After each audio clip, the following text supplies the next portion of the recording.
ಜಾತ್ರೆ ಸಭೆ ಸಮಾರಂಭ ಸಂಭ್ರಮಾಚರಣೆ ಇನ್ನು ಮುಂದೆ ಬೇಕಾಬಿಟ್ಟಿ ಆಯೋಜನೆ ಮಾಡುವಂತಿಲ್ಲ.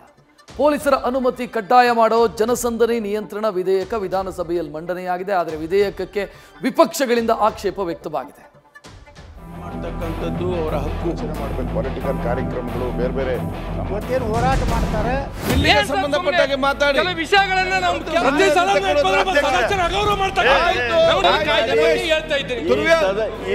ಕೂಡ ಯಾವುದೋ ವ್ಯಕ್ತಿ ಅಥವಾ ಯಾವುದಾರೊಂದು ಸಂಸ್ಥೆ ಈ ಎರಡರ ವಿಷಯದ ಸದನದಲ್ಲಿ ಗದ್ದಲ ಗಲಾಟೆ, ಜೋರು ಜೋರು ಚರ್ಚೆ, ಕೂಗಾಟ, ಮಾತಿನ ಸಮರ.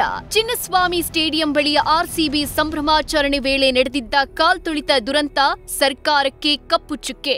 ಪ್ರಕರಣದ ಬೆನ್ನಲ್ಲೇ ಎಚ್ಚೆತ್ತಿರುವ ರಾಜ್ಯ ಸರ್ಕಾರ ಸಮಾರಂಭಗಳಿಗೆ ಕಡಿವಾಣ ಹಾಕೋ ಹೆಜ್ಜೆ ಇರಿಸಿದೆ.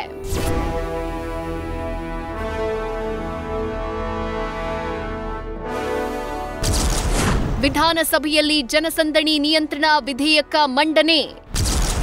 ಚಿನ್ನಸ್ವಾಮಿ ಕಾಲ್ತುಳಿತ ಪ್ರಕರಣ ಬೆನ್ನಲ್ಲೇ ಸರ್ಕಾರದ ದಿಟ್ಟ ನಿಲುವು.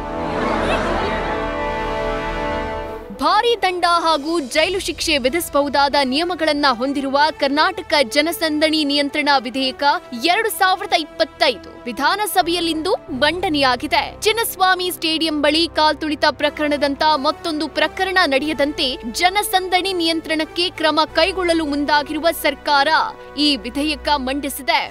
ಈ ಜನಸಂದಣಿಯನ್ನ ನಿರ್ವಹಣೆ ಮಾಡೋದಕ್ಕೆ ಕಾನೂನುಬದ್ಧವಾಗಿ ಅದಕ್ಕೆ ಒಂದು ರೀತಿಯ ನಿಯಮಗಳನ್ನು ಕೊಡೋದಕ್ಕೆ ಈ ಬಿಲ್ಲನ್ನು ನಾವು ತಂದಿದ್ದೇವೆ.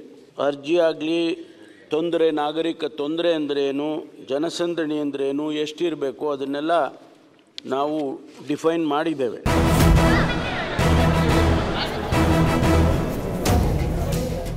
ಇನ್ನು ಸಾರ್ವಜನಿಕ ಸಮಾರಂಭಕ್ಕೆ ಅನುಮತಿ ಪಡೆಯೋ ಪ್ರಕ್ರಿಯೆ ಹೇಗೆ, ಹೊಣೆಗಾರಿಕೆ ಏನು, ದಂಡದ ಕುರಿತು ವಿಧೇಯಕದಲ್ಲಿ ಉಲ್ಲೇಖ ಮಾಡಲಾಗಿದೆ.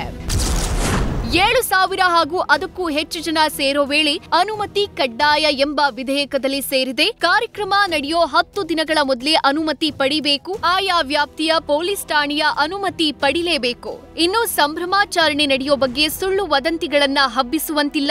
ಈ ರೀತಿ ಮಾಡೋದ್ರಿಂದ ಹೆಚ್ಚು ಜನ ಸೇರಿ ದುರಂತಗಳು ಆಗತ್ವೆ. ಪೂರ್ವ ತಯಾರಿ ಇಲ್ಲದೆ ವದಂತಿ ಹಬ್ಬಿಸಿದ್ರೆ ಶಿಕ್ಷೆ ನೀಡೋಕೆ ವಿಧೇಯಕದಲ್ಲಿ ಅವಕಾಶ ಇದೆ. ಜನಸಂದಣಿ ನಿಯಂತ್ರಣ ವಿಧೇಯಕಕ್ಕೆ ವಿಪಕ್ಷಗಳ ವಿರೋಧ. ರಾಜ್ಯದಲ್ಲಿ ನೂರಾರು ದೇವಸ್ಥಾನಗಳಲ್ಲಿ ವಿಧೇಯಕಕ್ಕೆ ಪ್ರತಿಪಕ್ಷಗಳಿಂದ ತೀವ್ರ ಆಕ್ಷೇಪ ವ್ಯಕ್ತವಾಯಿತು. ಈ ವೇಳೆ ಬಿಜೆಪಿ ಶಾಸಕ ಸುನೀಲ್ ಕುಮಾರ್ ಕಾನೂನು ದುರುಪಯೋಗ ಆಗೋ ಪ್ರಶ್ನೆಗಳನ್ನ ಹಾಕಿದ್ರು.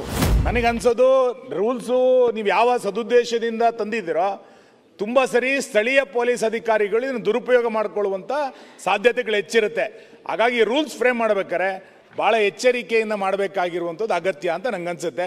ಈ 3-4 ಕ್ಲಾರಿಫಿಕೇಶನ್ಗಳಿಗೆ ನಾವು ಉತ್ತರ ಕೊಡಬೇಕು. ಹಣ ಕೇಳೋದಿಲ್ಲ, ಆಯೋಜಕರು ಮಾಡೋಕ್ಕಾಗಲ್ಲ, ಆಮೇಲೆ ಕಟ್ಟಲೇಬೇಕಲ್ಲ. ವಿಧೇಯಕದಲ್ಲಿ ಜೀವಾವಧಿ ಶಿಕ್ಷೆ ಇರೋದಕ್ಕೆ ವಿಪಕ್ಷ ನಾಯಕ ಆರ್ ಅಶೋಕ್ ಆತಂಕ ವ್ಯಕ್ತಪಡಿಸಿದ್ರು.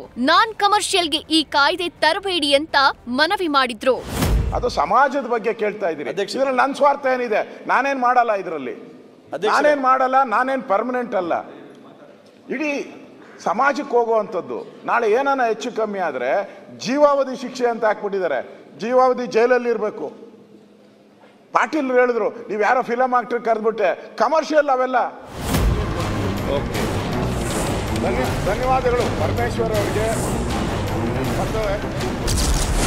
ಸ್ಪೀಕರ್ ಕಂದಕೂರ ಮಧ್ಯೆ ವಿಧೇಯಕ ವಾಗ್ವಾದ.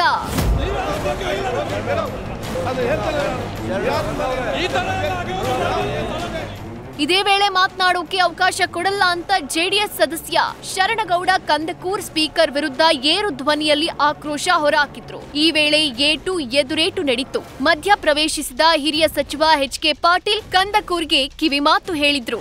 ಪೊಲೀಸ್ ಸ್ಟೇಷನ್ ಉದ್ಘಾಟನೆಗೆ ಯಾದಗಿರಿಗೆ ಬಂದ್ಬಿಟ್ರಿ. 2 ದಿನ ಮುಂಚೆನೆ ಏನ್ಪತ್ತಂದ್ರೆ ಕಾರ್ಯಕ್ರಮನ ಆಯೋಜನೆ ಮಾಡಂತ ಹೇಳಿದ್ರಿ. ಸರ್ ಒಂದ್ ನಿಮಿಷ ದಯಮಾಡಿ ಸರ್. ಬಿಲ್ ಮೇಲೆ ಮಾತಾಡೋದು ನಮಗೆ ಮಾತಾಡಕ್ ಬೇಡಂದ್ರೆ ನಾ ಕೊಡ್ತೀನಿ ಸರ್. ಪ್ರತಿ ಸಲ ಈ ರೀತಿ ನಮ್ಮನ್ನ ಕೆಲಸ ಮಾಡಬಾರ್ದು. ಬಿಲ್ ಬೇಕಾ ಬೇಡವಾ?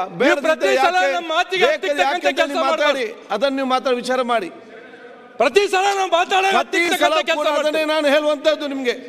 ಪ್ರತಿ ಸಲ ಅದನ್ನೇ ನಾನು ಹೇಳ್ತಾ ಇದ್ದೇನೆ. ಪ್ರತಿ ಸಲ ನೀವು ನಾವು ಮಾತಾಡ್ತಕ್ಕಂಥ ಬೇಕಾ ಬೇಡವಾ? ಅಧ್ಯಕ್ಷರೇ, ಈ ಸದನದಲ್ಲಿ ಶ್ರೇಷ್ಠ ಸಂಸದೀಯ ಪಟು ಆಗಬೇಕಾದವ್ರು ನೀವೆಲ್ಲ.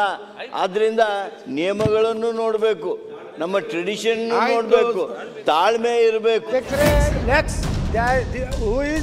ಆಯ್ತು, ಬಿಡ, ಸರಿಪಡಿಸಿ, ಅದು ವಿಷಯ. ಶ್ರೇಷ್ಠ ಸಂಸದೀಯ ಪಟು ಆಗಬೇಕಾದ.